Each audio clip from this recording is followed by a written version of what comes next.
अगर आपकी स्तनों की चमड़ी इस तरीके के संतरे के छिलके जैसी हो गई है या आपके स्तनों में गांठ है तो ये आपकी जान ले सकती है। आज मैं आपको बताऊंगी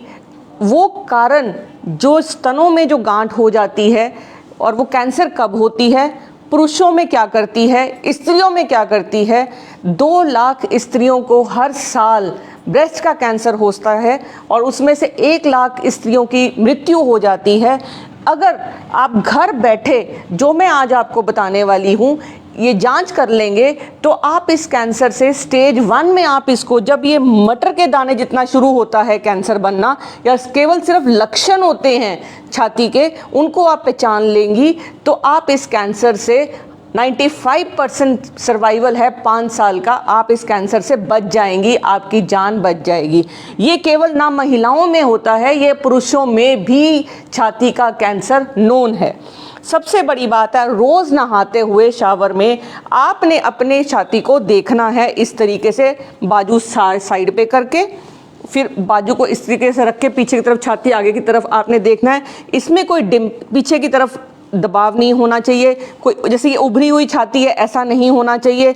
और इसमें कोई निप्पल लाल नहीं होना चाहिए, कहीं यहाँ पे ये जो संतरे जैसा छिलका है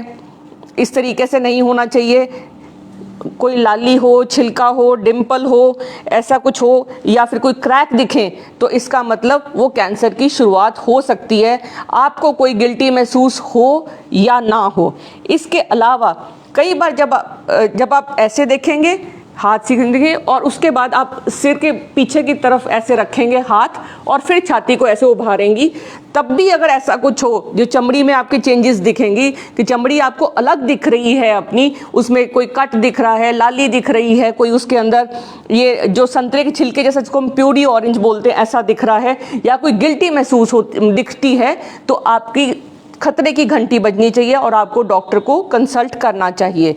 चाहे आपको कोई दर्द है या नहीं है। इसके बाद पहले आप देखेंगे, उसके बाद आप महसूस करेंगी अपने एक हाथ को आप ऊपर करेंगी और दूसरे हाथ से छाती में ऐसे गोल गोल घुमाते घुमाते आप अपने आप को महसूस करेंगी। इस तरीके से छाती दबाएंगी। अगर आप दबाती हैं, जैसे मैं यहाँ दबा रही हूँ तो इसके अंदर गांठ है, ये जो गांठ है इसको कभी भी इस तरीके से छाती को नहीं पकड़ना, ऐसे अगर दबा रही हूँ तो गांठ महसूस हो रही है इसका मतलब, और वो जो गांठ है वो पत्थर जैसी महसूस होगी, उसमें दर्द होगा, और कई बार उसमें कोई दर्द नहीं भी होगा, तब अगर वो गांठ पत्थर जैसी है और हार्ड है और वो हिलती नहीं है तो वो कैंसर का लक्षण है। इधर देखिए, इधर वाली छाती में मैं दबा रही हूँ, ये दब रहा है, इसका मतलब ये छाती नॉर्मल है। अगर मैं ऐसे पकड़ूंगी तो इसमें ये हाथ में आएगी तो आप डरिएगा नहीं, ये कैंसर नहीं है। लेकिन ऐसे दबाने से अगर आपको कोई गिल्टी महसूस होती है और दबती नहीं है छाती, तो इसका मतलब वो कैंसर शुरुआत हो सकता है। इसके बाद आपके अगर यहाँ पे कोई गिल्टी महसूस होती है, उस गिल्टी में आप इस तरीके से पीछे वाली चमड़ी, आगे वाली चमड़ी और इस तरीके से छाती के साइड और बाजू की साइड पे अगर कोई भी गिल्टी है उसकी जांच अवश्य होनी चाहिए। वो एक खतरे की घंटी है जो आपको डॉक्टर के पास लेके जाएगी। इसके अलावा जो आपका निप्पल होता है, निप्पल को कई बार दबाने से उसमें मवाद निकल आता है, लाल रंग का खून यदि निकलता है तो ये एक खतरे की घंटी है जो आपको डॉक्टर के पास आपको जाना चाहिए। बिकॉज अगर निप्पल में से खून निकल रहा है, कई बार निप्पल अंदर को दब जाता है इस तरीके से, जिसको हम रिट्रैक्टेड निप्पल बोलते हैं, क्योंकि जो अंदर का कैंसर होता है वो निप्पल को अंदर खींच लेता है, यहाँ पे क्रैक आ जाते हैं और इसमें से मवाद भी निकलता है और दर्द भी होती है। इनमें से कोई भी आपको लक्षण है तो वो ब्रेस्ट कैंसर हो सकता है। ब्रेस्ट कैंसर बहुत इजीली ट्रीट हो जाता है। छाती का, स्तन का कैंसर सबसे कॉमन कैंसर है, लंग कैंसर से भी आगे निकल गया है, और सबसे बड़े कारण है जो हमारा लाइफस्टाइल है, हमारा खान पान, प्रोसेस्ड फूड, मोटापा, स्मोकिंग, सिगरेट, और जो हमारे ड्रग्स लेते हैं, लेडीज़ हो चाहे आदमी हो, और हैवी ड्रिंकिंग के कारण से आदमियों को ब्रेस्ट में कैंसर नोन है। आप लोगों ने शायद ना सुना हो, लेकिन आदमियों में भी ब्रेस्ट कैंसर होता है। अब मैं आपको ये बताऊंगी कि जब आप ये सारा कुछ एग्जामिन, ये तो आपको हर महीने करना है नहाते हुए, इसके अलावा आप एग्जामिन करेंगे तीनों पोजीशन में, हाथ सीधे, हाथ पीछे की तरफ करके, एक हाथ को टाइट करके ऐसे करके, तो हाथ यहाँ से महसूस करेंगी, और फिर हाथ ऊपर करके एक साइड से और दूसरे हाथ से इस तरीके से आप अपने आप को एग्जामिन करेंगी, और ये चीज़ भी आप टच करके देखेंगी, और फिर आपने निप्पल को दबा के देखना है। अगर इन सब चीज़ों में आपको कोई भी चेंज मिले, कोई भी चीज़ ऐसी मिले जो नॉर्मल नहीं लगती है आपको, तो आप अपने डॉक्टर को कंसल्ट करिए। कई बार लेडीज सोचती हैं दर्द होती है पीरियड्स आने से पहले, वो बिल्कुल नॉर्मल है, लेकिन छाती से रिलेटेड कोई भी लक्षण हो उसको लाइटली नहीं लीजिए, और लाइटली ना लेकर बल्कि डॉक्टर को कंसल्ट करिए, बिकॉज आपका 50% डिटेक्शन रेट है अगर आप खुद अपने हाथ से या किसी डॉक्टर को दिखा के इस कैंसर की पता कर सकती हैं। और सबसे ज़रूरी, जिनकी फैमिली हिस्ट्री है, कुछ लेडीज़ हैं जिन्हें कैंसर का रिस्क बढ़ जाता है, वो लेडीज़ वो हैं जिनकी फैमिली में जैसे बुआ, दादी, नानी, मासी, इनमें से या मदर को या किसी बेटी को कैंसर हुआ है तो रिस्क बढ़ जाता है।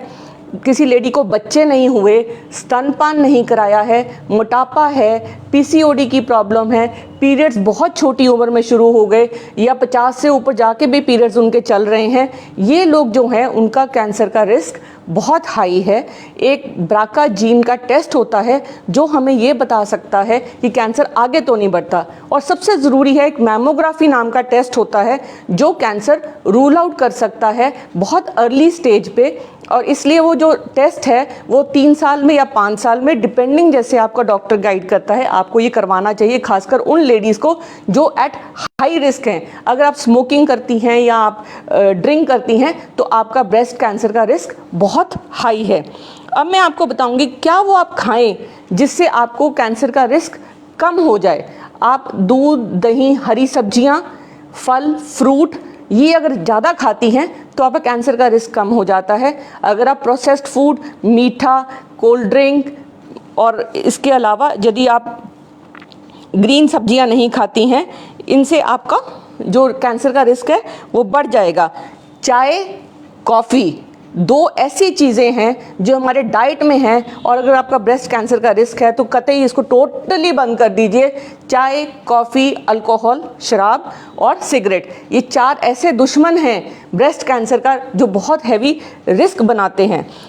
इस कैंसर का इलाज बहुत इजीली हो सकता है। अर्ली स्टेज में इसका सर्वाइवल 95% है। इस गांठ को निकालकर टेस्ट के लिए भेजा जाता है, और इसमें से कई बार सुई लेकर टेस्ट करा जाता है, और उससे ये पता चल जाता है कैंसर है या नहीं है। और एक कैंसर स्पेशलिस्ट आपको स्टेज वाइज दवाई, रेडियोथेरेपी और ऑपरेशन, तीनों ही स्टेज की कंबाइंड मेडिसिन से आप अपनी जान बचा सकती हैं और एक लंबी और सुरक्षित लाइफ लीड कर सकती हैं। काली चाय, अंगूर और अनार का जूस, और व्हीट ग्रास जिसको हम बोलते हैं कि गेहूं की ज्वारी का जूस अगर आप पीती हैं तो आप कैंसर से बच जाएंगी। तो ये बहुत ज़रूरी है कि आप अपना वज़न ज़रूर कंट्रोल करें, एक्सरसाइज ज़रूर ऐड करें, बिकॉज एक्सरसाइज जो भी लेडीज़ करती हैं उनको कैंसर का रिस्क बहुत कम होता है। जो लेडीज़ स्ट्रेस में ज़्यादा रहती हैं, बहुत टेंशन में लेती हैं, उनका कैंसर का रिस्क बहुत बहुत हाई है। जो लेटेस्ट थियरीज आई हैं वो ये कहती हैं कि ज़्यादातर बीमारी के लिए पैदाइश हमारे दिमाग से होती है। तो अगर आप स्ट्रेस नहीं लेंगी, अपने आप को योगा और डी स्ट्रेस करती रहेंगी टाइम टू टाइम, तो आप इस कैंसर से बच सकेंगी। ये मैं वीडियो इसलिए बना रही हूँ बिकॉज ये एक ऐसा कैंसर है जो लेडी खुद डायग्नोज कर सकती है और आदमी भी डायग्नोज कर सकते हैं अपनी। अगर उनको कोई गिल्टी महसूस होती है, उनको कोई गांठ महसूस होती है, कोई दर्द है, या उनकी चमड़ी में कोई फ़र्क आ गया है, जैसे संतरे जैसी चमड़ी हो गई है, ऊपर से कोई लाली है, कोई उसमें खारिश है, कोई क्रैक्स हैं, डिम्पलिंग है, पकरिंग है, तो वो इस कैंसर से बच सकते हैं। जितनी जल्दी कैंसर डिटेक्ट होगा उतनी जल्दी इलाज होगा और आप एक अच्छी हेल्दी लाइफ लीड कर सकेंगे। कोई भी आपको सवाल पूछना है तो मैं डॉक्टर सोनम करनाल से इस करनाल प्लस चैनल के लिए वीडियो बना रही हूँ इन्फॉर्मेशन के लिए और आपकी एजुकेशन के लिए। Thank you.